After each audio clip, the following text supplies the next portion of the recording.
if you're looking for intellectual, informed basketball takes and you want to bring in media that knows what they're talking about, look no further than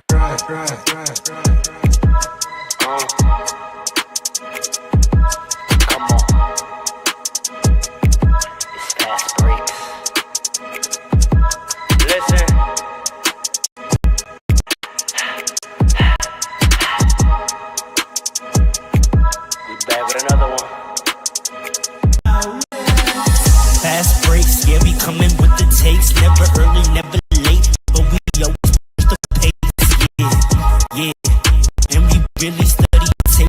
Y'all just losing games, yeah. You just watch from the stands. We run 3-man weeks. Paul, Trey, and I way more than a fan. We got love for the game. We don't have to pretend. Got it out the mud like you get it off the glass. I'm the outlet. Yeah, we got it out the mud like you get it off the glass. Time to run a fast break, throw me the outlet. We on the break, it's fast break. We on the break.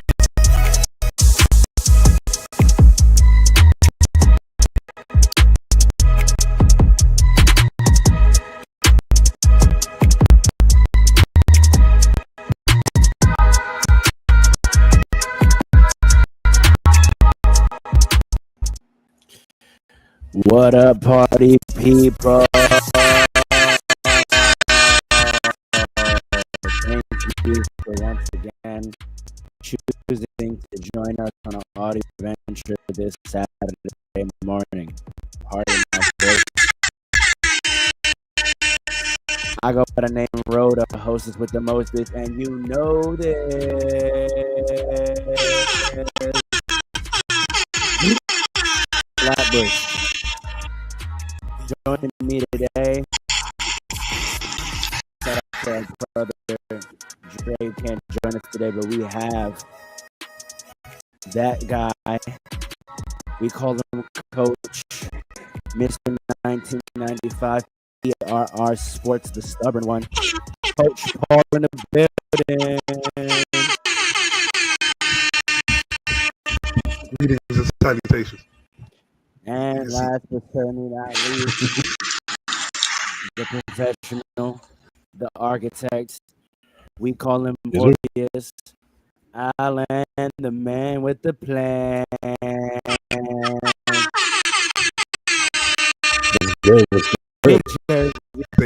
Your favorite zone.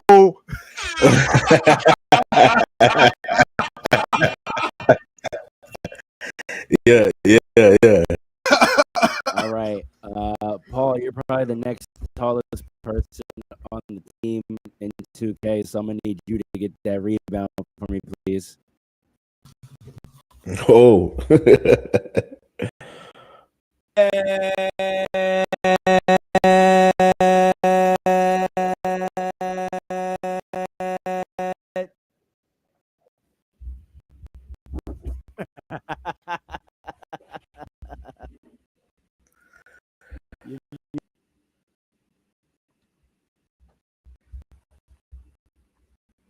Oh, we lost Paul.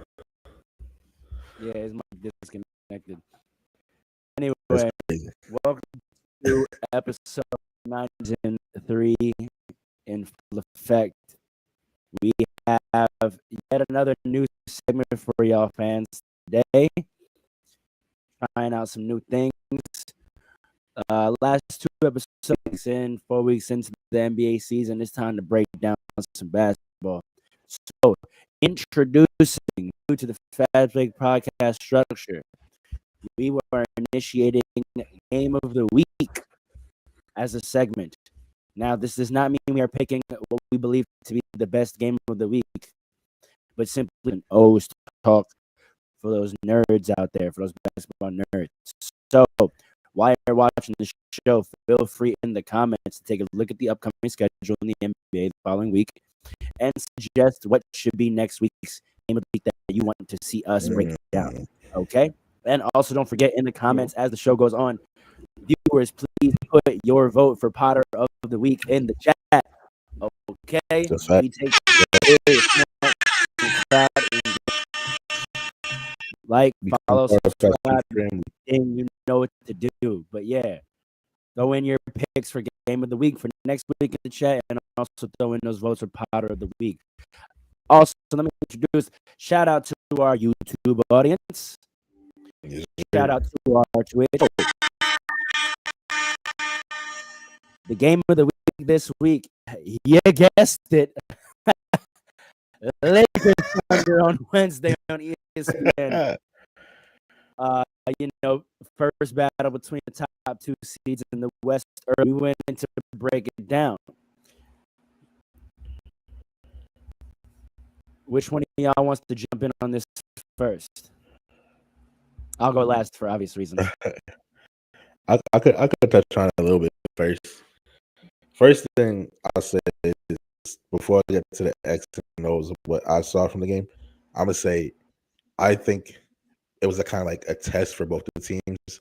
Obviously, the Lakers want to see where they at against the champs, but also a little less obviously, I thought that Oklahoma City returning champs. Usually, what you see from like champs is like they're a little bit slow to start the year, like the championship hangover or whatever. I feel like they all still feel like they got something to prove, and I haven't seen a team come out like this strong.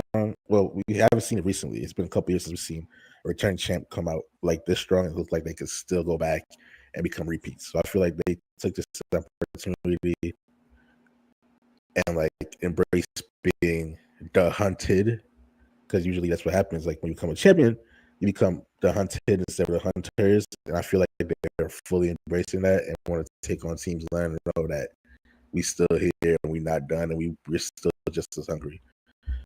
So that's my take on that part. As far as game of the week, because we're thinking it's Luka Doncic versus Shea, excuse me. They thought it was going to be a great game. But right off the bat, for me, OKC's defense just took Luka completely out of the game. I was not expecting that. Just in my notes from what I had, like Luka could not do what he wanted to do. Every time they try to do a high pick and roll, high screen with him and any kind of clogged up the lane, they let him operate in traffic, and he couldn't even get to the pin as much as he wanted to. I think he was 7 for 20 from the field, and out of his 20 shots, I at least like maybe 5, 6 good shots. I feel like those shots were like really good buckets that you wanted to get. They clogged the paint. They had a help side defender come meet DeAndre Ayton or the big, whoever it was usually. They come help them on the roll. And you saw DeAndre Ayton fumble the ball a couple of times. It caused mad turnovers. They just clogged the paint. I think Chet Holmgren and Isaiah Hartenstein did a great job of like cutting off that passing lane from Luka when they hedged, because he obviously that he couldn't pass it to a weak side corner help or corner person, that he was just looking frustrated the whole game and they completely took him out. So I think for Oklahoma City, this all stood on like their defense. Lakers did not have no answer for that. They caused mad turnovers, and it quickly became a nothing game. So that was my biggest takeaway from the game. Word. Paul, how about you? I mean, I'm gonna keep it short because I didn't really said everything. Like honestly, My fault. the Thunder. Shea said, I think it was last week, that he did not like how they won the championship, and that's part of the reason why, or that is the reason why they're going so hard right now. I think we're seeing that. The Lakers are a good team, you know that, but it's you talked about the defense, but it's hard to stop the Thunder as well, just because they're well-oiled machine. They have the chemistry. as well as the Lakers been playing, we saw that they're still getting their chemistry together as well. Because for most of the year out, LeBron is a different team. You know, who's going to set the tone for, you know, is Luka really ready to do that and really set the tone? So honestly, they just showed this. They showed why they're still hard to beat. And like Andre said in the group chat, contender. Contender. This is the team that you said was contender. The team that has the most chemistry, that had little to no change and won the championship, came back and showed that they're a well-oiled machine. And the Lakers still have some things to work out. That's it. The Lakers are contenders. Everything y'all said, I'm just gonna add some more, little details that I noticed. As I was watching the game, obviously the Thunder jumped out to early control of the game, so I was noticing, kind of taking stock of schematically what was happening, and I know, Paul, you said that Alan talked a lot about the defense, but what the coaching battle was in this game. It was two high-powered offenses, right? The Lakers are averaging 116 points a game. They were averaging a little more before that game, honestly, because that was the first game that any team they played so far had held them under 100. The final score was 121-92. Austin Reeves averaging 35 prior to that game. So I know that Dagnall was thinking we have an explosive backcourt issue coming into our building, that if we don't, in terms of score, because I don't think that he thought that the Thunder wouldn't be able to keep up. But once those two guys are hot, it doesn't go away. And now you're going to be in overreact mode for the rest of the game, which is what allows the rest of the Laker role players to get going. That's what allows 8.5 space to operate with threes, what allows Jake LaRavia to slash, what allows Rui to do his thing. So I think their primary objective was to disrupt the early rhythm of Luka Doncic and Austin Reeves. I think on the flip, JJ Redick attempted to cut the head off the snake defensively. I think that he didn't go with a sort of generalized approach. I think first off, their primary scheme was a 5-out switching, which was a very interesting choice. That was putting a lot of trust in the ability to move the puppies, because all the Thunder players are, I wouldn't say necessarily ball handlers, but all of them are empowered in their offense to attack off the dribble. They don't do sort of just a matchup hunting type of style. It's sort of more of an equitable offense. Obviously, Shea's y'all.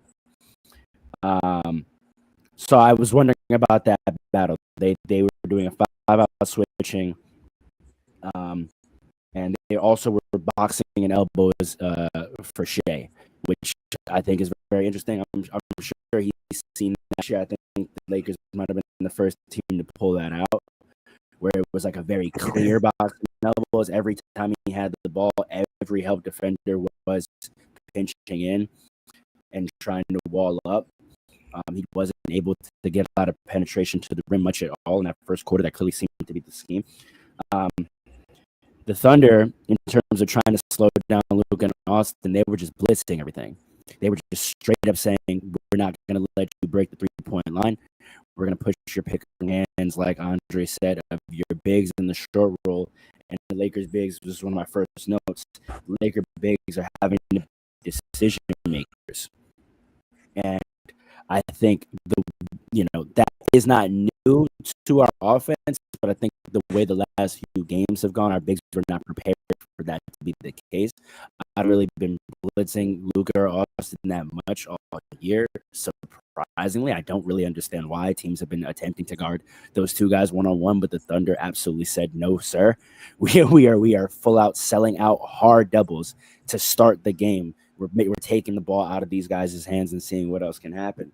And I thought, Ayton was not really able to establish any offensive rhythm. He didn't seem to be in a flow as a pass maker, as a playmaker. And then I noticed also, credit to the Thunder roster, even in the few possessions in the first half where Luka did get his one-on-one, Austin had some success, but he wasn't getting the kind of whistle that he usually gets. So you were taking probably 1 out of 3 contact layup attempts that he threw up there, and his jump shot wasn't falling that much. Luka was, whether it was Caruso, whether it was Case and Wallace, he was not able to get an advantage in the few one-on-ones he got. And he only got a few, so they would tire him out with blitzing 4 straight possessions in a row. And in the 5th possession, they would let him attack. And he was kind of settling for a step back. He wasn't doing a lot of rim pressure. Revealed something to me about a flaw in the Lakers offense that I want to get y'all's opinions about and go back and forth a little bit. But switching again to the Thunder, I thought they were extremely efficient in their mid-range pull-ups, which is really all they were being offered, which also should have been predictable that the Thunder would be a mid-range team. So even with the box and elbows, Shea was just getting to a spot for little floaters, little pull-ups. But then also Shea realized that if he penetrated middle, the entire Laker defense would collapse, and he was just jumping and looking to see which of the shooters was most open and passing to the free throw line. Over with. Yeah, he literally was driving to the free throw line and just elevating and just probing in air, like, okay, who is it? Caruso top of key, bang. And NBA players do that now, for sure. Once they get going, it is contagious as hell, and all of a sudden, everybody on the court is knocking it down. I think Caruso had at least 4 threes, if I'm not mistaken. Yeah, 2 or 3. Jalen Williams hit 2 3-pointers, which pissed me off. But also, little floaters, little mid-range bump shots, just right in the crevices of the Laker defense. And then the second half, Shea started doing his, foul line thing, and there wasn't really much they could do. The other aspect of this that I thought the Thunder showed their championship experience, and the Lakers, which has happened 3 times now this season, which I think are our 3 losses, and it's happened in some wins, but we've been able to overcome it. We just start games without physicality. I thought the Thunder, in addition to deciding they were going to take the ball out of Luka and Austin's hands, just came out with an extreme level of physicality. Chet Holmgren, because obviously he's not a prowess player, but the way he was dealing with Ayton and with Hayes, and the way Jalen Williams was dealing with the bigs and with the forwards, Rui in particular, Jake Raven in particular, they were just incredibly physical. And it was very disappointing to see the Lakers not rise to, you said, Paul Allen, that this is like a challenge moment. And they didn't respond. But I want to come back and explain something about the Laker offense in contrast to the Thunder and hear your guys' opinion on it. So what I saw from Luka in response to that defensive scheme is that because last year with Dallas he was injured and it was uninterrupted, and then following the trade, it was kind of just, hey, let's just figure out what we can get to and try to win games and see if we can make IQ-wise taken some steps or had some development in winning basketball offense. And what I mean by that is what last night showed me and what it revealed to me that I've kind of been seeing ever since he's been on the team is that it's an old criticism, and I know a lot of people have tried to make pejorative comparisons of Luka to Harden in the past that I think are a little overstated. But I think in the ways that it is true is Luka plays way too. Yeah. I understand that he does play the point guard position nominally and in spirit, which my definition myself is that you attack from the top. So I think the fact that he does that does confirm that he is a point guard and has point guard instincts. But I think because his foot speed isn't the greatest and he can't beat a trap off the dribble, he can't beat it off anticipation and turn the corner or split that easily. When he gets blitzed or trapped, our offense running handoffs and pick and rolls damn near about to get that court violation, and then our shooters press up to the wings, and our whole offense is playing 45 to 30 feet away from the basket, and that's just not great spacing, and that's not good momentum. When he was getting blitzed, Austin doesn't really have much of a choice because he's a guard, but Luka with his 6'8" self, I would have liked to see the Lakers put him with his back to the basket and allow him to see the defense coming, to see the shifts, to anticipate and make passes, and instead of being DeAndre Ayton and Jackson Hayes in the short roll. I think against certain teams that does work well, teams that don't rotate well, Ayton is actually really good at finding the spots, but I think the Thunder rotate way too well for that. And so, and also it gets. I feel like Luka would get. He wasn't really getting his whistle. That's why he got a tag. I feel like putting him below the foul line gets him in better position to get the whistle. I think him driving and doing his pump fake thing. If the refs aren't going for that, they're not going for that. But him bumping and doing pump fakes on a block and leaning in, I think he's going to get a lot more of those calls. So that's the one thing I saw is that our offense has not reached a level of dynamic to where we can initiate it from different areas of the floor. All our offense is initiated from the top. Now it gets diverse once the ball gets moving. We do average 20, have a ball stopped stagnant offense. I just don't like that it's all straight on. I'd like to be able to move it and start at different areas. Let's do some side pick and roll. Let's put the ball in Luka's hands with his back to the basket. But you know what that then obviously revealed to me, and this is where I turn to you guys, especially you, Alan. I'm coming straight to you. You know what unlocks it? This team absolutely still needs LeBron James. This team absolutely still needs LeBron James because you need someone that can. That's something that Luka and Austin can't do. Luka is skill and silky, and Austin is finesse and touch. There is no one on our Laker roster right now with defense collapse like the way Shea was doing to us, right? That puts folks in frantic rotation and not anticipated rotation. And also, LeBron is fantastic with his back to the basket, right? So that Ayton has had some really good games. He's had some that you can throw the ball down to and try to run offense through or ask him to go get you a bucket. That's not his game. So essentially right now we have no low post presence on the team.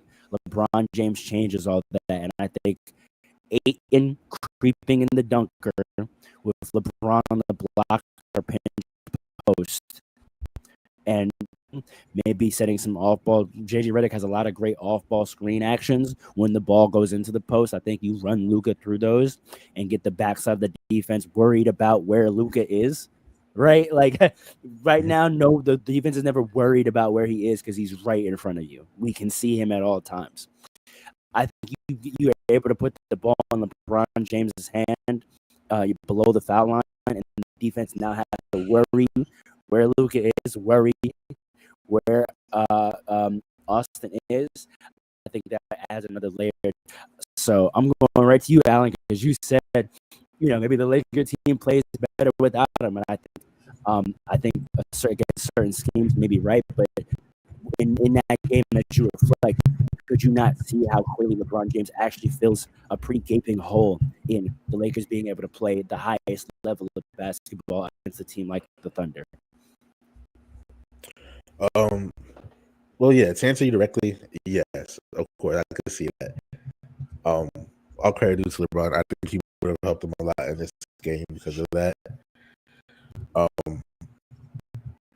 That I can maybe, if I didn't have LeBron on the team, I could potentially get someone else who can do that as well. Obviously, that would take a lot of work. But my whole point with LeBron last week is that, like, what I'm saying is, my whole point with LeBron last week is that he's older now. You being on the team is stopping us from building around Luka in totality. That was my point last week. But you're right, though. LeBron could have helped it all that because I agree with you. When I was watching the game, personally, I felt like the Lakers missed two different type of opportunities in which Shea could, maybe posting up, playing a little bit more back to the basket. 100% agree with you there. I think another thing they could have done is just play a little bit faster. There's plenty of times where he could have got the rebound. He could have pushed the ball. DeAndre is running down the court. Just play a little bit faster. Get some mismatches going. Don't let the Thunder get set and kill Yes. Every time they get set, you're having a tough time get buckets. Go get an easy bucket. Yes. Luka, I don't know what it is about Luka. Maybe it's just habit, like purely habit. But he only wants to score in the way he wants to score. Going back to what you said about Caruso and Case and Wallace, 100% true. But also what I saw is that at one point, instead of just doubling and hedging the screens, at one point the Thunder just gave him a different look and just straight up just started switching. And even Chet Holmgren started doing a pretty decent job against Luka. Force him to step back. It's like, obviously it's Luka. He's going to make those step backs. Especially when he's hot, he's going to like hit those step backs. But like, it's Chet Holmgren. He's pretty mobile. So he's doing a good job on Luka. But you don't got to step back against Chet Holmgren like that. Force them to get the call on you. You doing all this step back, and Chet Holmgren is like, that's the shot he wants you to take. Because you're not in rhythm. Already took you out your rhythm from minute one of the game. You're not in rhythm, and now I'm getting you to step back. You got to switch it up a little bit. But to your LeBron point, I'm not going to sit here and deny that. That is a good point. I needed him, so I'm gonna say I was wrong that they don't need him anymore. If I'm the GM, I'm still worried about what we're going to do after the fact because you take up a lot of contract space, and we can't. We got to build around Luka. But you're 100% right. LeBron could have helped them in this game. I don't know if they still would have won, but it would have given them like some more weapons to use against the Thunder. Because right now, I think you said it, Farrell, like the IQ, maybe it's just not as high as we all thought.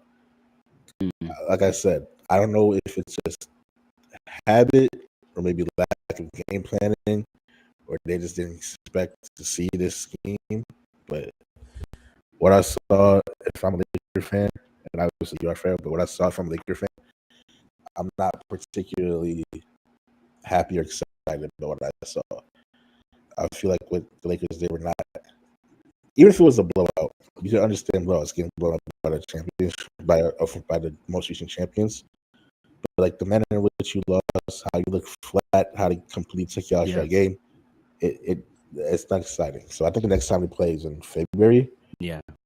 So hopefully there's a lot of fine tuning and updating by then, because how you respond to that is really what determines if you are a contender or not, for real. Okay. Yeah, let me just amplify a couple things you said, and then come to you, Paul, for your response to that. I totally agree with your pace argument. I think that's actually such an important thing in terms of trying to not let the defense get set. It's one habit that I have looked about Luka. If he gets the outlet, he's walking it up every time, and it's almost like a protect mode. Insert confident in his dribble in motion. Like, he's not when he was younger, he was kind of a weave guy. We don't really see him weave with his dribble that more. So most of the times, if he gets the ball in a crowd, he's gonna pause. He's a pullout guy. He's a pullout reset guy. Pitch it to him. He will throw it ahead when there's an obvious advantage. But I think to your point in terms of creating pace off a rebound or even off an inbound, honestly, he's gonna slow walk it up because he wants to see everybody. I don't see him like just pushing and try to feel his way through. One is let me see what's going on, evaluate, and then I'm gonna attack. Again, I'm gonna say LeBron James helps with pace. You get a rebound and you pitch to LeBron James. He's at least getting that thing in the front court, or he's gonna pitch ahead to Austin. And I think maybe that is also an adjustment. The big or whoever it is outlets to on a rebound or whatever. Because if Luka Doncic is in there and he's hitting you with you probably gonna pass the ball, right? But I mean, I say this in 2K all the time, right? Like, and in real life too. Shout out to all the people out who in real life. Like, if there's a player who's a pace guy, you probably want to try to prioritize outletting it to him to let him push. That doesn't mean he's gonna score, but he's just gonna push the pace, get the defense scrambling a little bit, and then you get trail offense. I think Luka Doncic as a trail shooter is deadly, right? Like, let Austin push pace, get in, he weaves a little bit more, get some penetration, get some paint for the pace argument, right? Just in terms of transition, I think that's better. I just don't think the ball in Luka's hands in transition actually does that much for us. But having LeBron as another option would be helpful. Paul, your take on this? Okay, so first, I'm gonna tap 3 points. First, you can't replace the IQ of LeBron James. I don't know if they would have won the game if he played, but he would have definitely given them a chance to win because he knows how to adjust to the fly. He's an on-court coach, so that's one thing that would help them do that as well as him. Yes. So that's number one. Number two, Luka. Yeah, tell me. Now, not even Luka. It's the schematic adjustment. I think that with more time together, Ayton might be able to adjust off of the track and making decisions. Like it's still very early in the season, right? So it's possible that he could make that adjustment. Number one. Number two, question. Is that not the same exact thing we were saying about Gafford? During their finals run. Yeah. That Luka offense, we were like, Gafford's gonna have to learn some Draymond skills, and Gafford has to find the shooter. Isn't this the same? That's what I'm saying. I'm not putting it on the big. I'm saying, is this a Luka offense style problem that like it when they transitioning bigs, having to turn into Draymond Green and make pinpoint decisions in the short roll. So I just wanted to throw that into you. Please continue. Yeah, like you're right, but at the same time, that's right off of a screen. Then the big is going to be wide open, and if you get the ball to him, he has a split second to make a decision before the defense catches up and they're matched up properly 5-on-5. So it just is what it is, right? Now, as far as putting him at the free throw line to make an adjustment before he could get away with that a little bit, if he's not there, now you're putting your best player in a position where he's not as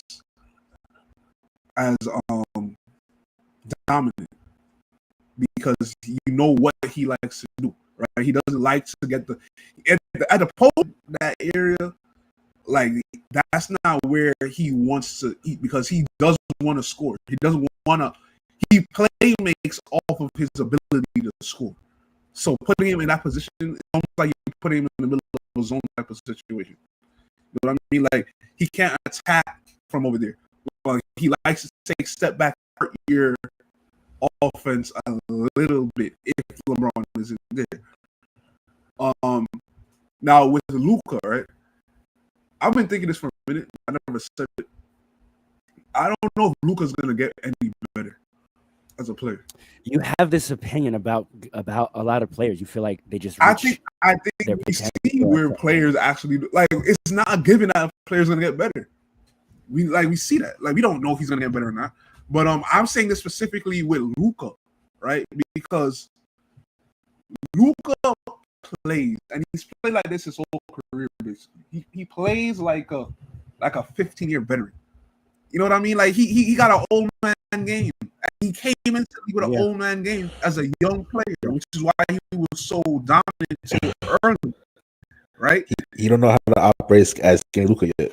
Maybe he can because he's skinny, but the foot speed is a foot speed. If you don't have the fast switch muscles, it is what it is. You know what I mean? So it's like, I don't know if he's gonna get any better. I don't know if he's gonna like push the ball more or be able to turn around off of, you know, and break a trap. You know, turn the corner and break the trap and get around the man. I don't know if he's not. He's not but can he develop low post game? I mean, he all does the have greats that, though. had to it at some point, right? Like LeBron, this is the same complaint we had about LeBron in a different way, but people have been calling for LeBron to develop some low post IQ in the midpoint of his career. I think Luka's just at that point in his superstar development where it's like you can't just be attacking in front of defenses the whole game. Like in the same way they mixed up looks, like you said, and changed up the look he had, and Allen said, he's got to change up the offense attacking to make the defense react adjustments, like you said. I think that was such a great point. I think JJ Redick's ability to in-game adjust as a weakness was also exposed once again, because in the post-game, he talked a lot about execution. In the post-game, he talked a lot about execution, and I noticed this. When we get blown out, his main thing is, we just didn't do whatever the game plan was at all. It wasn't we didn't do it good at all. And I'm like, fair. As a coach, if you have a game plan and you think it's good, you want the guys to go out there and execute it to at least a decent quality, and then you'll see what.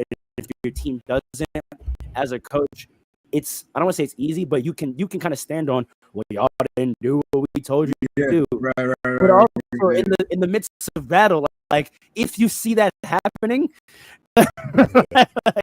if you see the team not executing the game plan, what is the response?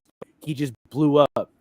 I can see this year he's making a concerted effort not to blow up. He's trying a little Phil Jackson.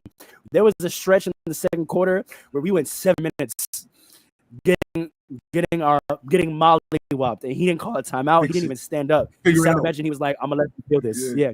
But also, so I'm okay with that level of growth of like, okay, blowing up all the time isn't the way.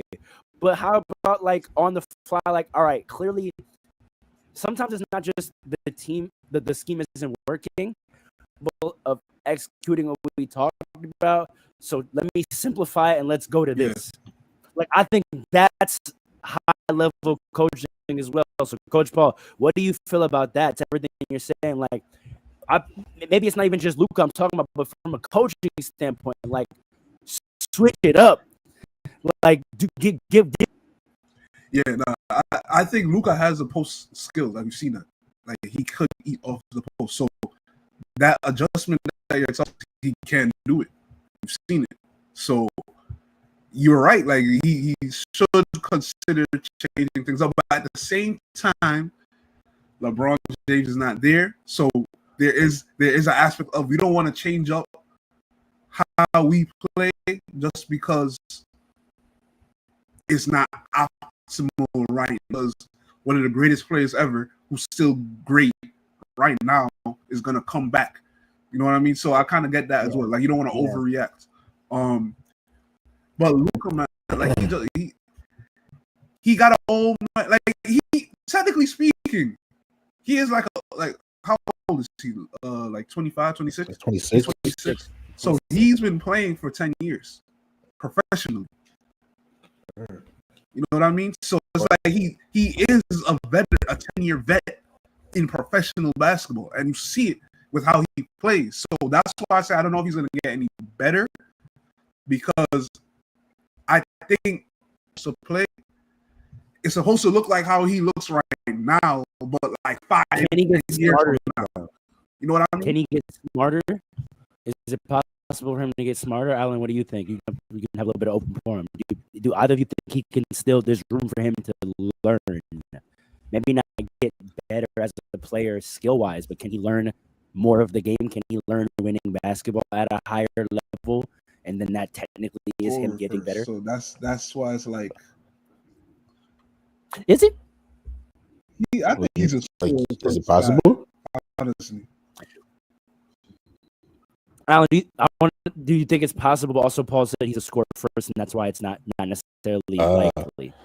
No, I think it's definitely possible, because even if you are a scorer, there's different ways to score. Like I was saying before, it seems like you just want to be stuck in a habit of taking certain shots a certain way.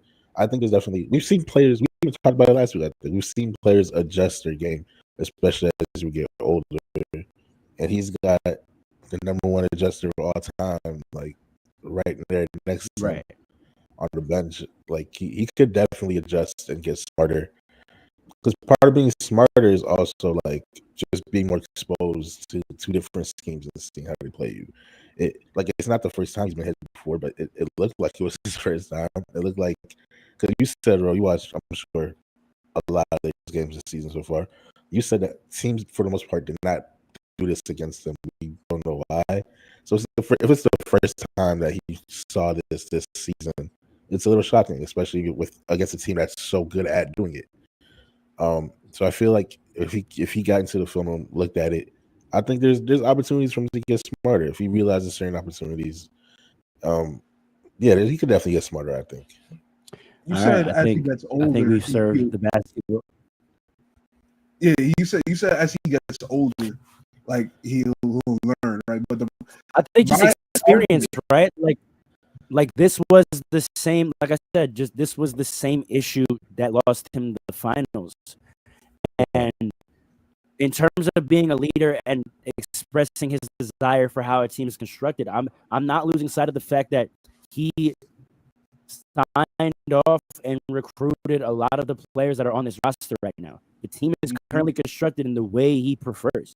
So I'm evaluating our optionality of your IQ as a player. If you're a star and what you ask for in terms of team construction results in a team that is very one-dimensional, I'm not looking at you as one-dimensional, right? So that's sort of where I'm at. Where like the is he just trying to recreate what he had on that Mavericks year in 24, which we know wasn't good enough. Now, people say he didn't play good enough, but for these same issues, right? Boston did the same experience. That's why I said last year, like, was kind of a weird year. There may not have been a moment for him to even digest why they lost the finals as an individual and make adjustments in his personal game. And then also think about maybe I should I should construct teams around me a little differently. Maybe he hasn't even had time to reflect that. So in this summer, he was just like, well, last time we got to the finals, a team looked like this, and he's like advocated for that, but he hasn't done it. Like, well, what do I need to do differently? Because I don't make it a bigger deal because like you said, Paul, like it's early, and like you said, Alan, it's the first time this season that someone's hit him with this. But that's what I'm just hoping for. Like, is this a wake up of like, oh yeah, like I reached a ceiling because of this exact thing. Team is what prevented me from winning a championship when I was playing at my highest level, so I thought. Right? He led the entire playoffs in damn near every major statistical category. It was some of the best basketball we had ever seen.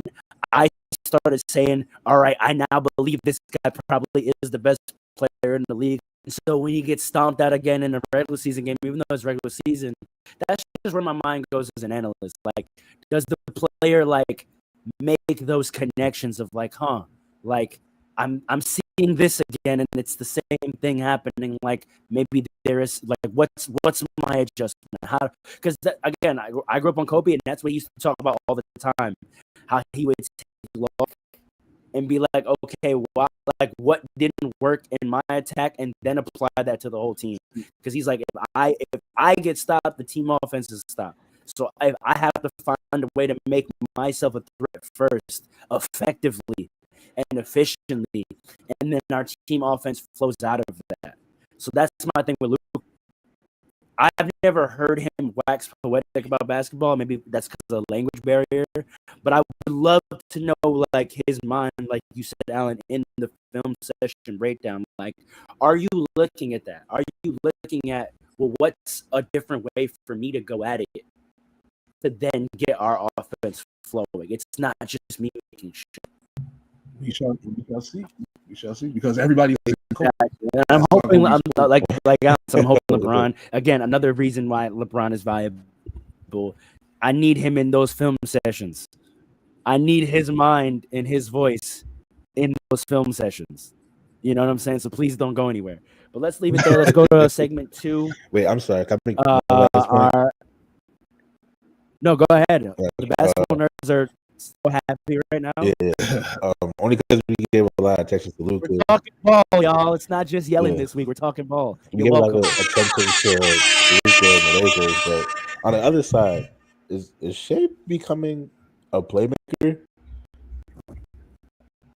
What did I say in the finals? I said he was the step we kept talking about of trying to see Anthony Edwards take.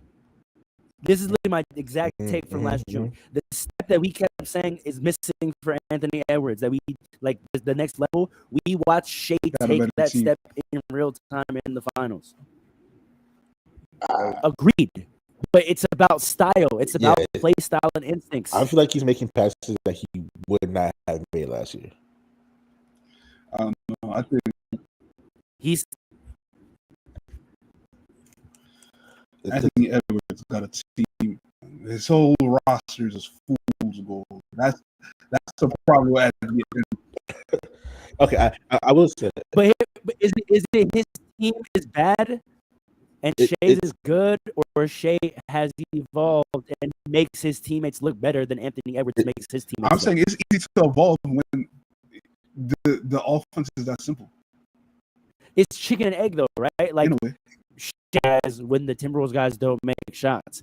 But does Anthony Edwards' superstar gravity in his play style create the same quality of shots for his role players that Shea does? I would argue Shea creates much better quality shots for his guys. Well, see, all right, here's the thing, though, right? It's not so much about just making shots. It's literally who's on the team. He doesn't have a Julius Randle on the team. Julius Randle, even when he's playing well, his style of play, where he eats on the court, it's like it makes it difficult to adjust to a level where your team is good enough to win a chip. Whereas with the Thunder, it's like everybody is either at the 3-point line or the dunker, waiting. It's very easy to evolve because they move as well. But I take your point. Like, I don't want to describe the Thunder as a standstill team. They have a lot of movement, but I take your point. That was gonna be my point. That's gonna be my point. Actually, I think it's a little bit of both of what you're saying. I think Shea creates the shots, and to Paul's point, like obviously they're a little bit better. I think, but it's not just so much talent. I think OKC players are a little bit smart. Or it could just be the coaching. It could be a matter of coaching as well. That's really what it is. They play better. They get to the spots better. Like it's not like to Paul's point. Like they don't just sit at the 3. Like I feel like a lot of good opportunities came from Isaiah Hartenstein just knowing when to cut when Shea's getting like like he was like Shea was in that getting boxed, and Isaiah Hartenstein knew when to cut, and even Chet Holmgren, he used to like just float over by the logo. Very intentional this year. I love it a lot. Bro. And it's making easier passes for Shea. But all at the same time, I feel like Shea is also, even if Hogan was at a 3 or in the mid range, I feel like there was a point in time last year where Shea wouldn't even have made that pass, considered it. And it's an improvement from all around. Good coaching, player improvement, smarter players.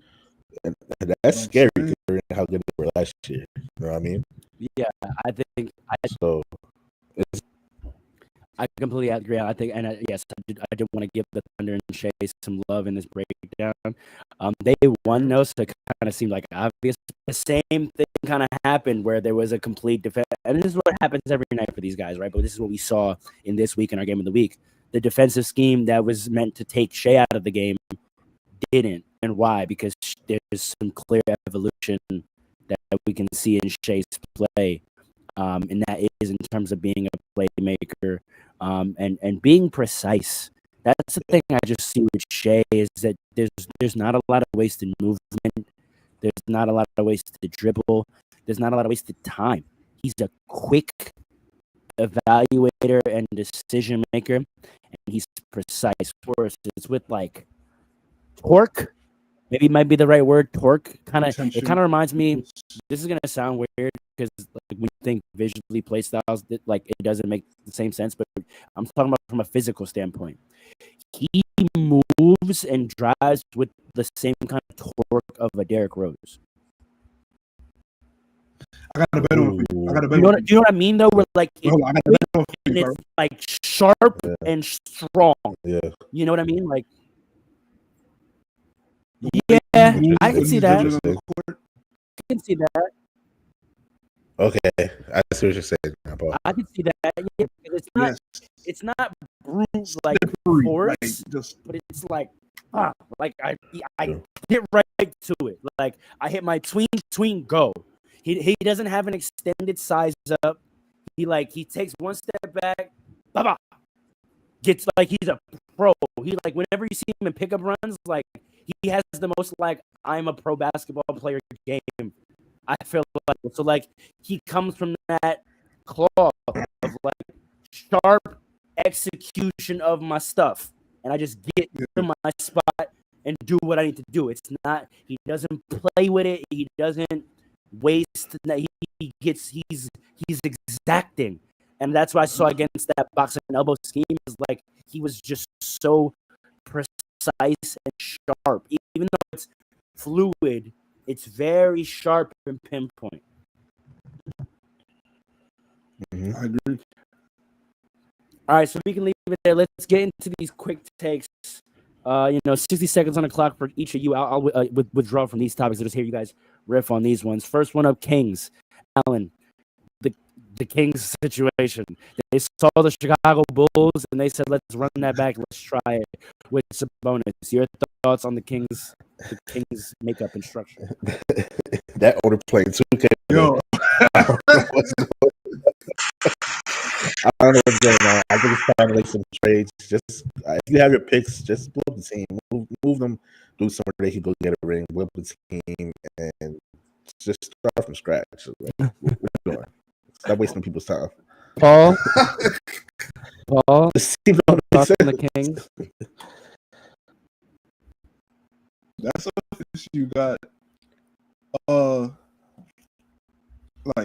Zach LaVine. Like it's like What's going on? they don't think about these names. They don't even sound right together. At all. You know what I mean? It's like I don't know. It's sad. It's sad because the Kings were one of the best teams a few years ago, and they just I don't know. At least Russ looking good though. Fair enough. Yeah. Okay, Beal's injury, Paul. Beal's injury and the state of the Suns writ large. The Suns. Clippers. Sorry, Clippers. Clippers. Yeah. Clippers. I don't know what to say about that injury. Okay, this is what I'll say to the Clippers fans in the chat. Perhaps he was playing that badly because he was, Hurt. not 100%. Because them numbers are horrible. So He broke his hip. Yeah. his hip. I can't even imagine trying to play basketball if my hip is like approaching breaking. Right. Right. So listen, man. You know, as far as that goes, get well to Bradley Beal. Shout out, Brad. Why are you laughing? Shout out to Brad Beal, man. Like, what else? What else you want me to say? Like, Hey, rest up, my dog. what else? Listen, collect them coins, rest up. Yeah. Like, what else can you do? What does it mean for the Clippers? He's a thief. A thief. What does it mean for the Clippers? For the Clippers? Are they clipped? My question. All right, I'm gonna be completely honest. I haven't watched a single Clippers game this year. Why are they mid? It's a James Harden led team. No, they were better last year. No. They were better last year. Well, he had a great game last night. I didn't watch him. He had a great game last night. No, he's on my fantasy team. He's playing great. I don't mean that to say he's not playing well. I just mean we just had a whole hour conversation about winning basketball. So, yeah, I don't know. What do you think, Alan? I don't know if they're clipped, but they're clearly not as good as everybody thought they were. Part of it is like they literally have a bunch of old people. Like you got James Harden, and I haven't watched enough Clippers games, but like you're not getting production out of everyone you need to. Soapbox hasn't been that great. I'm not even sure if Kawhi. How many games has Kawhi played this season? I don't even know. I was just wondering that because I seen him hit a game winner, and then I watched the highlights the other night, and he was nowhere to be found. And so I was like, all right, so it's this game again. Yeah. So I think the game plan for the rest of the season is to just let James Harden cook and see where that takes you until playoff time. But other than that, I truly do not know. As far as Bradley Beal goes, it starts looking like spooky for him at this point because now we've got the reputation on top of like now season-ending injuries. When you get to this age and that shit happens in the league together, it starts looking a little spooky. Hopefully, he could come back, and I don't know if he's going to come back to the Clippers next year, but hopefully he could come back and finish out his career the way he's meant to. But it's starting. How much longer is this damn contract? There's only one. He bought out his contract with the Suns, so he signed like a 1-year deal with the Clippers. After this season, he's a free agent. So this is what I was saying. Right? Yeah. Wait, were you done? Yeah. I was. This is what I was saying. Yeah. This is what I'll say. Right? It's the problem with the Clippers is business versus basketball. They have a new arena, and Ballmer. If they were still sharing the arena with the Lakers, they probably would have shipped off everybody already, right, and started over because that's what they should do. Because it gets to a point where you're just dragging it out so long. There's this like mental fatigue of like all these teams are getting better, and then some teams are getting worse, but we're just like not there, and we have potential, but it's not being reached. Fatigue sets in. Like if for anybody to say Zubac is not good or playing well, that shows you that's fatigue because that man is nice and he's been nice for a while and he's not old. He's not the older guys like Kawhi and them, right?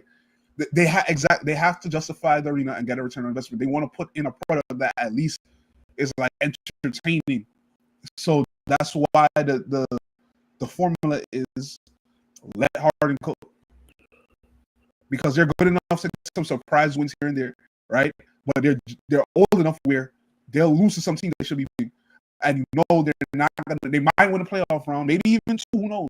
But they're not gonna go anywhere.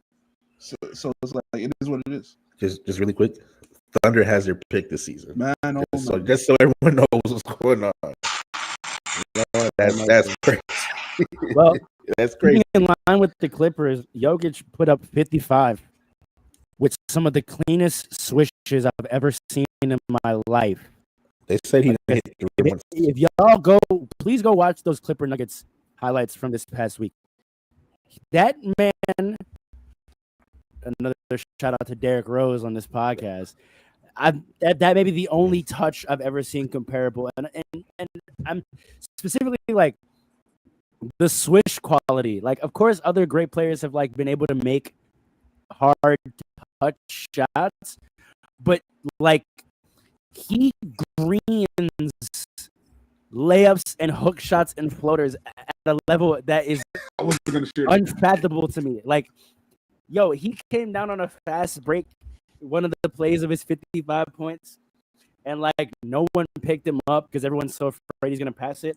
And like so he did his little "I'm big, hurry up" dribble shit where he like throws it a little bit ahead, and he goes, "Ugh." And then, and he gets into the lane, and then someone immediately steps up because you're not about to blow by me, Nicola, right? And in stride, he goes. In stride, he goes, "That's okay." And just like in stride, he's like, oh. Just step him up. Said, I said, "What? How did you just call it like that, bro? That doesn't make any sense." The touch that this man has. Yeah, Talking like, about the 55. I saw highlights from that. They say he didn't touch the rim once. To your point, I don't know. He might be. His feel for the game is nothing like I've ever seen. Like he just had, like you said, just the touch. Like what do you? How do you guard against that? I mean, you can't. Tyloo came out after the game and said like, we were playing him to pass the game, and I didn't think he was going to go out and score 55. But like, what do you do for that? A guy who you know wants to pass is not typically a good scorer. But like when you play this guy to pass, he drops a double nickel on you. There's nothing you could do. It's damn near like he got better somehow. I don't know. I think he did because I used to say he couldn't do this, and now he can do this. He damn near got better. From last year, he's been doing it, huh? I don't know, but like he's that man's nice. There's nothing else I can say. That man's nice. And Paul, this little two race MVP we might have again is I love it. I love it. Listen. He's the best player in the NBA. I don't think that's gonna change at any point. I'm not gonna hold you. I don't think. I know. But it is what it is. It is what it is. The Nuggets they literally brought back Bruce Brown. Then guys, listen, don't let it be Nuggets Thunder in the Western Conference Finals. It's gonna be the finals. Don't let it happen. It's gonna be 9-2. They've taken over in the West. We actually got jumped by the Rockets as well. The top four is now Oklahoma, Denver, Houston, LA. I cannot wait till those teams play. That's going to be some good basketball for sure. Denver and Oklahoma. Yes. Whatever week that is, that's the game of the week. Obviously. Gotta be. Quick reminder to folks in the chat. Feel free to throw in a suggestion for game of the week next week. Take a look at the schedule, and don't forget to vote for Potter of the Week. Like, comment, subscribe, and turn on your alerts. Continue. Sure.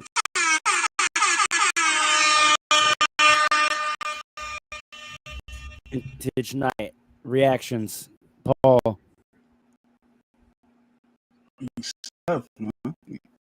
What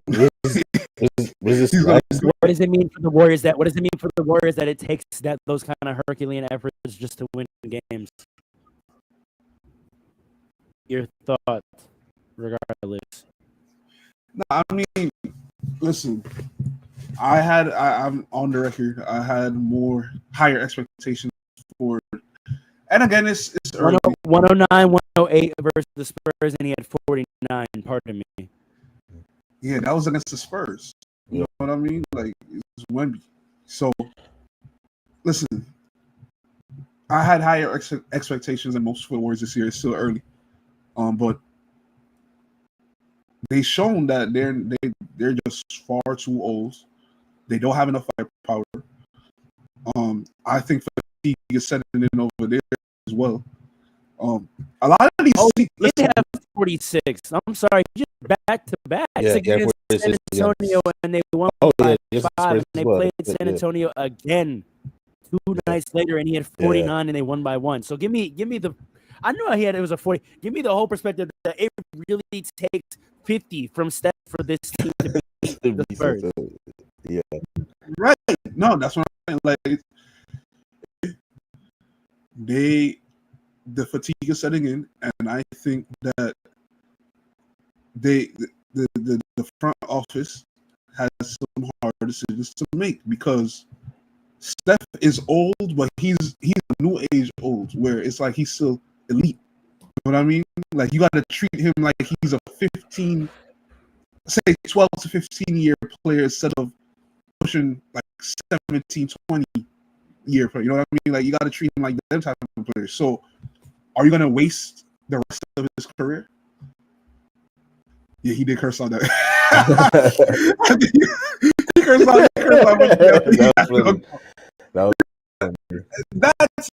that's the next thing with this guy, man. Like, save it for another day. We'll definitely have time to talk about Draymond. Alan, just the fact that it takes 50 from Steph for them to win a game. Not good enough.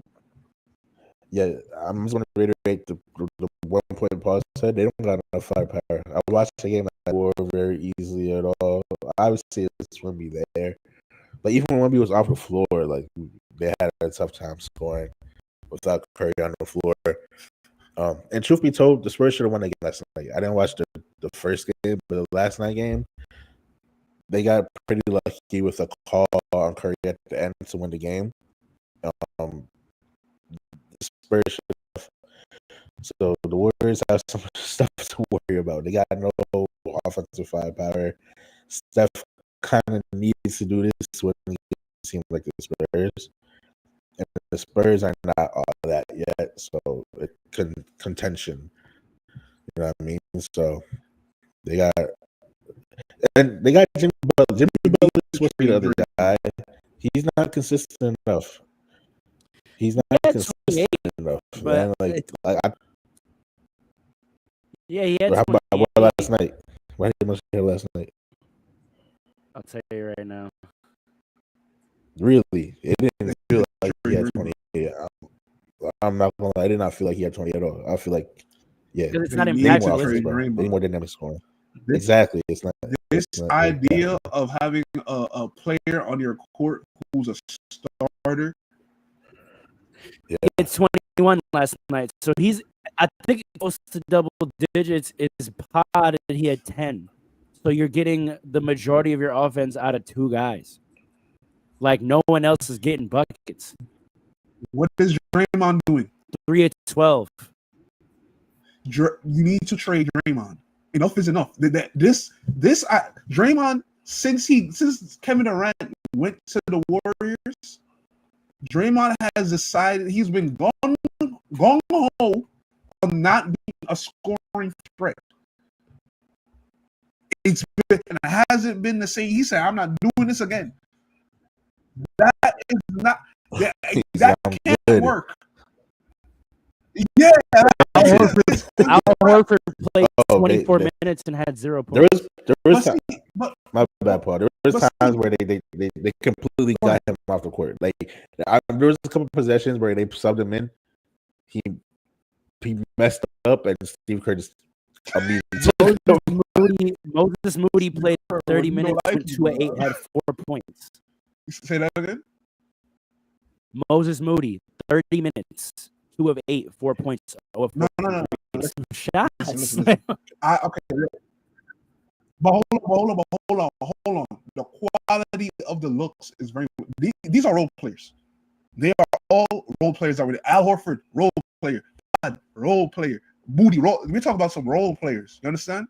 If the nucleus of your offense is Steph going off and Jimmy Butler finding his spots here and there and contributing, right, trying his best to put some points on the board, it's not going to work. They don't have a fluid offense anymore. Who is a juggernaut, at least could create some offense for themselves or make shots at a high. Maybe a 6'10" young African who's an athletic freak and also recently developed his own shot might have. That's the thing. Yeah. That's the thing. So, like, if you put him in with the starters, does it help him win? We'll come back to it. I That think the jump shot Warriors is are an still interesting shaky. topic that we'll be talking about all year. It's pretty fascinating over there. They're not doing justice to Stephen Curry. It's already bad enough Curry can't guard anybody. Like now you just Buddy gonna add on to Hield's that. supposed to be your starting two. He plays 14 minutes, goes 0 of 1. Oh, that even saw right. Oh, of one. It's like, what, bro? Oh my. Looks weren't good looks for the other players because like what else are you gonna do? Like let Steph Curry go off, right? If you double it, I didn't watch I that don't even know one. if they did they I'm not double gonna it. lie. I'm gonna go watch it back. Allen, were they doubling in that game? They doubled him a little bit, yeah. A little bit. See, but you can't really double step. That don't work. Yeah, it was mostly switches. You can't really double Steph. I know MB had nightmares having to play Steph two nights back to back, and he got 50 both times. No, sorry, blue.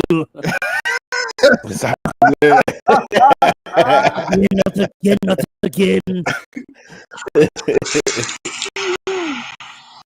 Willie Green fired. Thoughts, real quick. Let's just quick take another this one mess out. of a franchise. I don't know what's going on in New Orleans, but they have a new GM. What's his name? Damn, played for the Pistons. What's his name? You remember his name? Anyway, but yeah, he's like Joe Dumars. Joe Dumars is the new GM. It's sad for Willie Green because when you get a new GM, he wants to. Dumars is their new president. Their GM is Troy Weaver. Okay, got you. Yeah, but it's the same point. Whenever you get a new front office, people like that, they won't implement the new guys. So when you start off this bad, unfortunately, that's just what's going to happen. But it's a mess of a franchise. They traded their first round pick this year to Atlanta for Lord knows why. That's a really bad trade because it's such a really good draft class when it comes to. Good luck to them. Good luck to Willie Green. Hopefully he finds a new job. Paul? Yeah. They set the black man up, man. They said that another black man set up in the NBA from a front office or coaching perspective. The reason, listen, Willie Green is not the reason why they're bad. It's Zion. Yeah. But all I'll say is real quick, and then I'll be done here. Like they don't have the chemistry. Like they're still trying to figure out how to play winning basketball with Zion, and it's because if you really look at it, he's like technically like in year 3, but you like he's just got here. Yeah, that's crazy. Yeah, because he literally is just got there. So. So Willie Green. All right, whatever. New All-Star format. We finally get USA v. the world with a little bit of a twist with this round robin 3-team. I mean, last year they did round robin, right? In a way. Did we like it? I mean, a little bit. It was better than what we're used to. But this man says Zion is a student that got left back.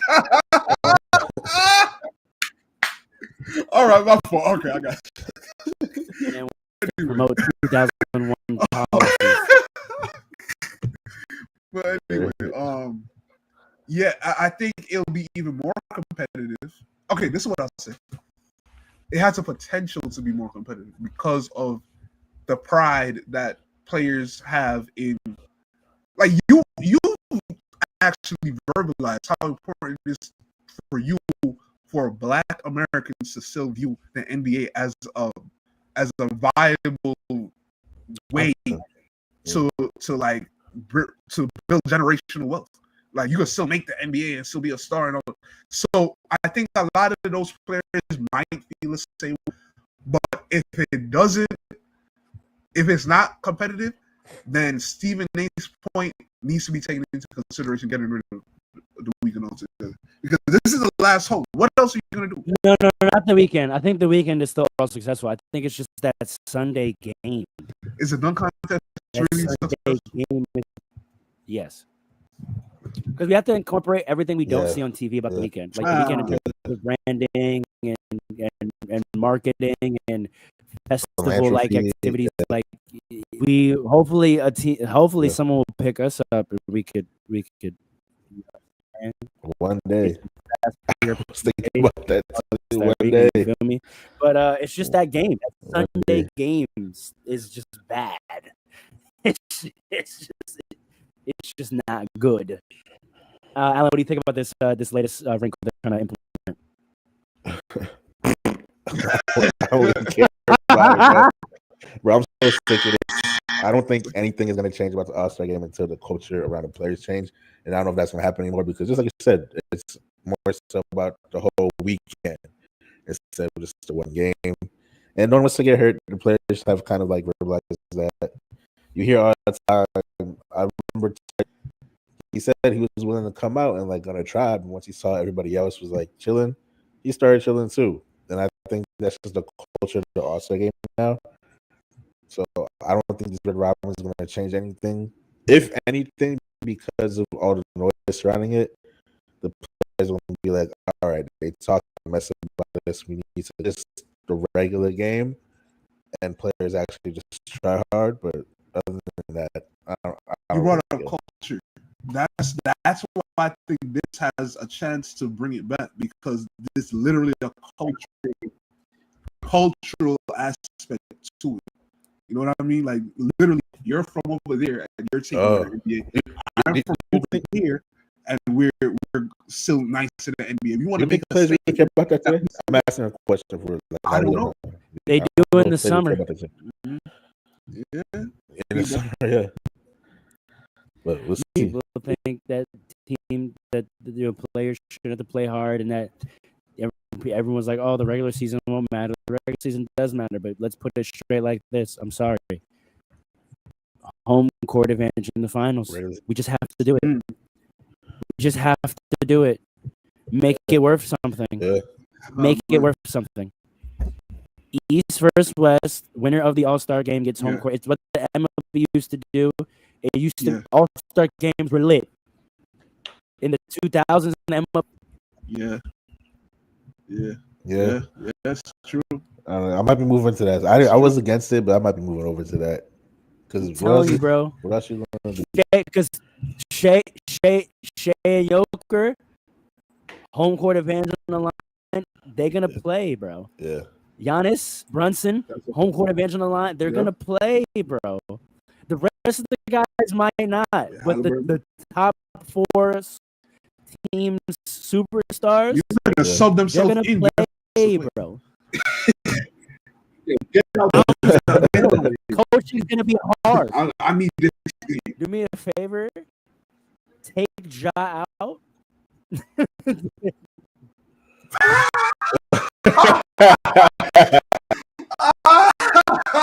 Yo, do me a favor. I need chilling. put me in the game. Coach, he's chilling. He's trying to look nice for the They're game. gonna be like, yo. Get Trey out. Get Trey out right now. Yo.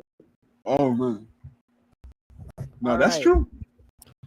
Now They might have beef over that too, which would be players are gonna be like, yo, I want to play like solid minutes in this game. Like, I'm not trying to do the whole 12 minutes. Like, I need to play in this game. Like, this game, this matters. Like, LeBron gonna be orchestrating offense.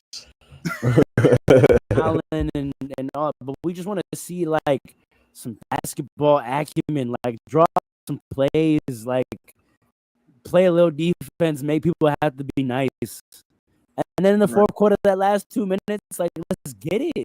Like let's really get it. For this, because there's a level. I want a regular basketball game. Stop messing with basketball structure. Yeah, I like the hate teams. that. Like we can keep playing with hate how the that. teams are constructed, but I just want to play basketball. As much as you said last year was better, I was so sick of everything that broke up the game, like the Oh, yeah, performances in the middle of Can't the do that no more. I'm Can't so do that no like more. I play basketball, bro. What are we doing with this? Like, That but I felt like a digress. Hail All right. Mary. That felt Mr. like a Beast Hail came That out. was disgusting. That was disgusting. Yeah. You got. I saw Damian Lillard in his warm up on the court, and they dragging a stage out. I was like, "What are we? What's happening right now, bro?" Brought a great debate to us. We may not have a ton to say on this, but I think it's interesting. We can get into some back and forth. Oh, Big moves. hey man, fucking around and find out.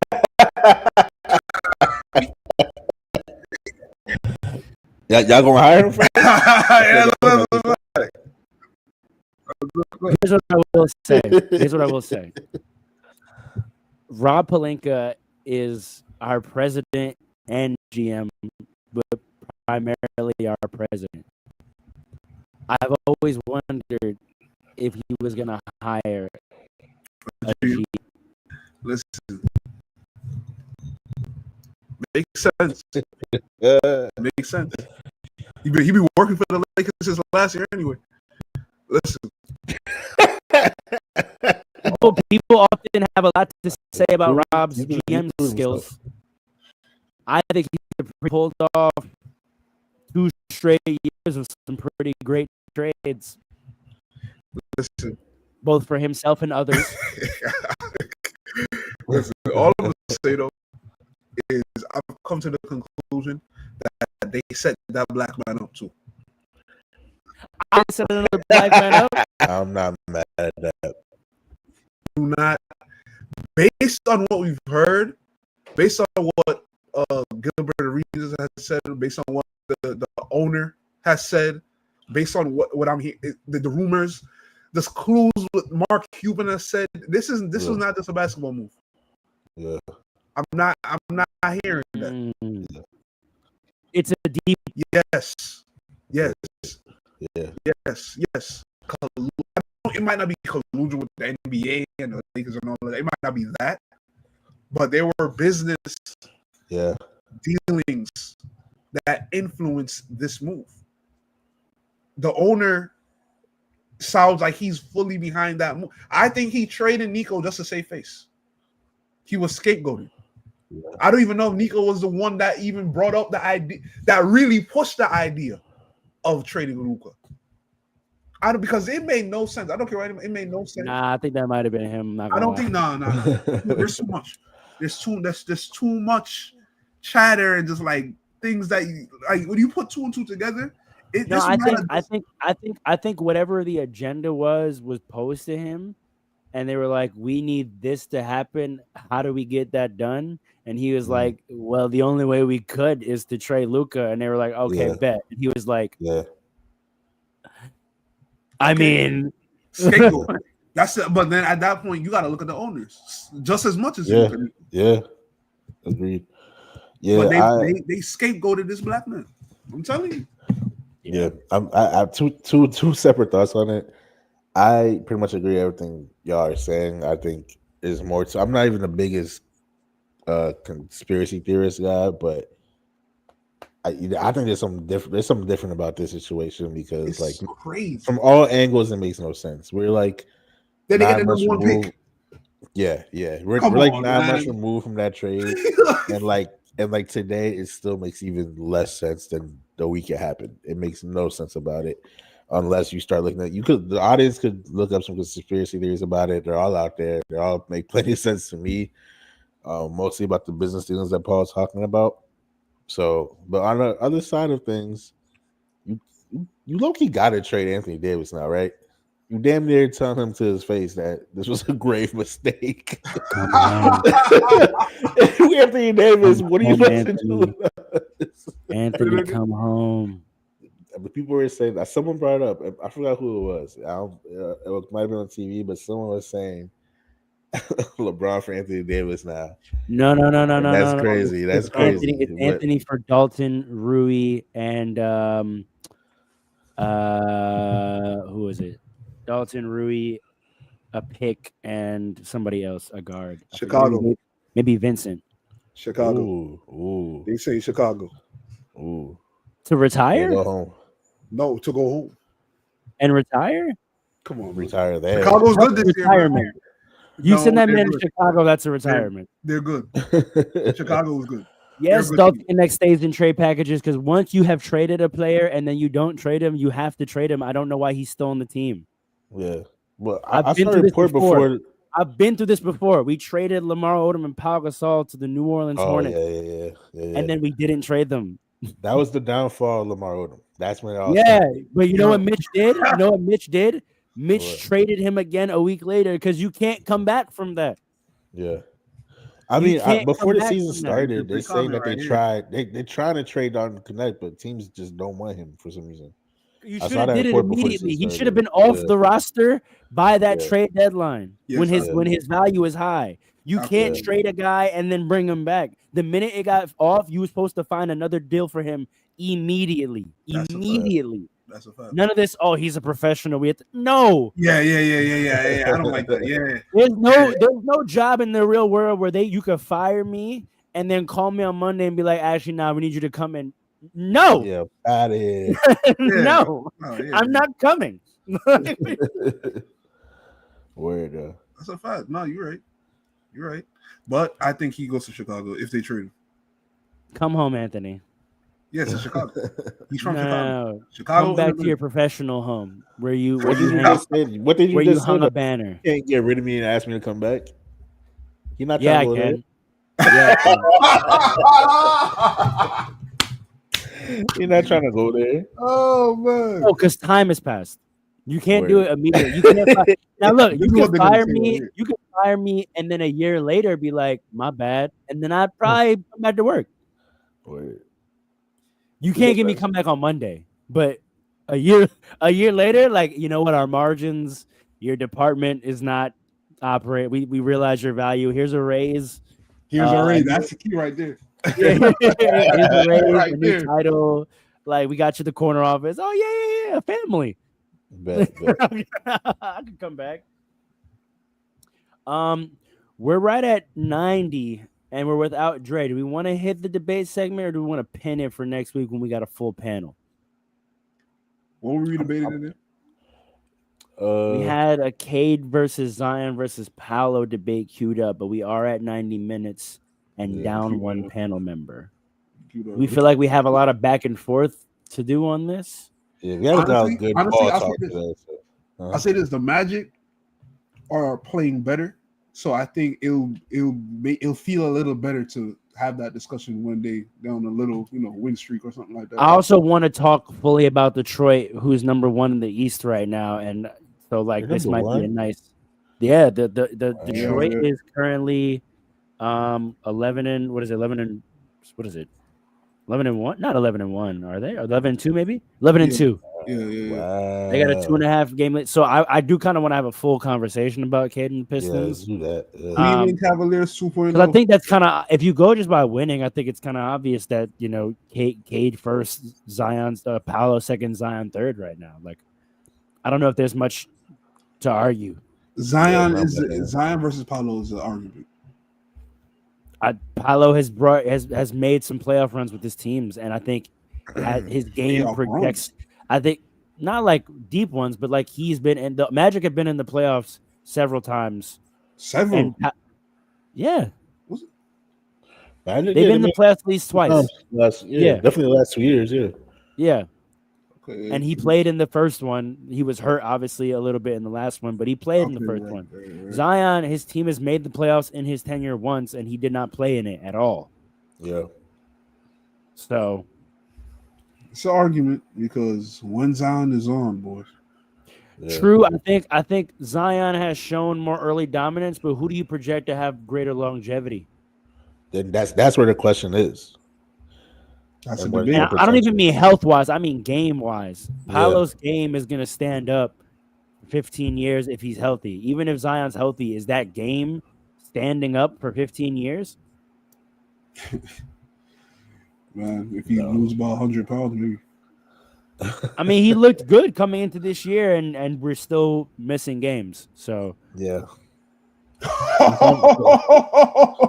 I'm not putting that Come comment. on, don't man. put that up. Don't put that Come on, man. That man about to pop up on the chat up in the comments talking about some. I'm disappointed, fellas. Oh yeah, no, Clay be commenting. I don't want no Clay. No smoke. We mess with you, Clay. I've been trying to discuss that.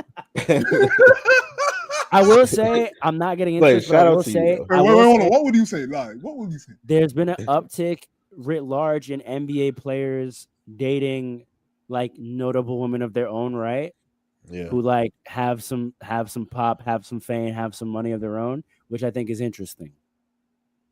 Which I'm one gonna leave is it there. Oh, I don't know if that's interesting.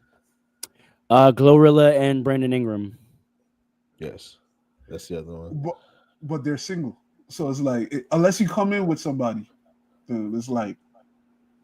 I'm just saying. We're seeing a lot of NBA guys start because that used to be a kind of only an NFL thing or an MLB thing. Celebrities. But the thing because like you don't see a lot of NBA power couples historically in history. Because a lot of them did come in with somebody. Yeah. Or they just fair. That's why I'm just pointing it out. It's just interesting to see like this generation of NBA, like there's some like power couple stuff going on. It's very interesting. We usually don't see that in this sport. I'm saying I will say it's interesting. That was not a couple. I will say, yeah. That would. I mean, you could make an argument that. All right, I'm not gonna. There was Tony Parker, but that's not. Comment. Oh, that was the last one I can remember. Actually, Tony Parker, Eva Longoria. Yeah, and that was a big deal. That was a huge deal at the Yeah. time. Like that's kind of what I'm saying. Like we don't really, again, NFL you kind of see it, MLB you see it, tennis, boxing you kind of see it. NBA you don't really see that. Another one. Nets legend Chris Humphries. Oh, Melo and Lala. Yeah, that was a big one. That was a big one. That was a huge one too. It's very rare though. You see what I'm saying? It's very rare. There's only one every generation. Damn near. That's a fact. I don't know if that's true. I think if they're single, that's technically who they go to because it's like the tax. You can't name more. Like if it was MLB, I could sit here and go crazy. I'll say this. A lot of them tended to go with more IG models instead of. That's my point. That's why we're not going with that's why there's not a power couple. I'm so sorry. It's not. Right. You're not a power couple. Yeah. And that's why there's not many of them because I don't care how many followers you have. You're not a power couple. That's a fact. Yeah, agreed.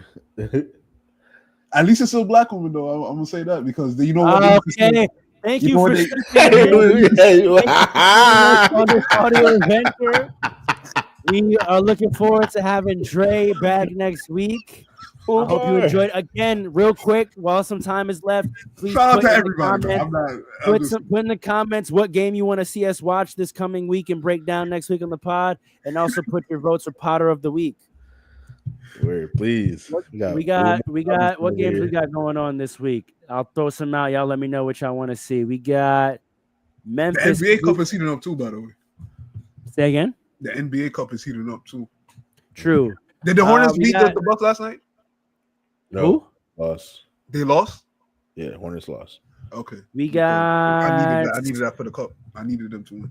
Interesting games this week could include I guess maybe Nuggets Bulls on Monday might be a good one. Bucks Cavs on Monday is an option. We got Bucks Cavs on Monday. We got none of those are going to be good. We got Rockets Cavs on Wednesday. Could be all right. What do we got on Thursday? I'm still waiting on that Rockets winning streak, man. I'm still waiting on that winning streak. That might be our best bet.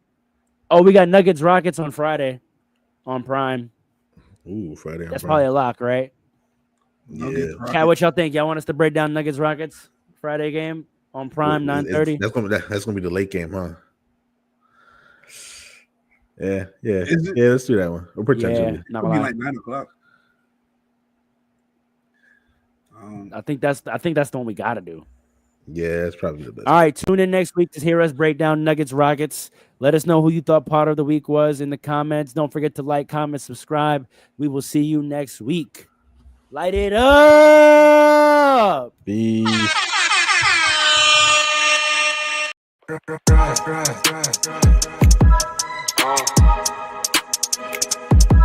Come on. It's Fastbreaks. Listen.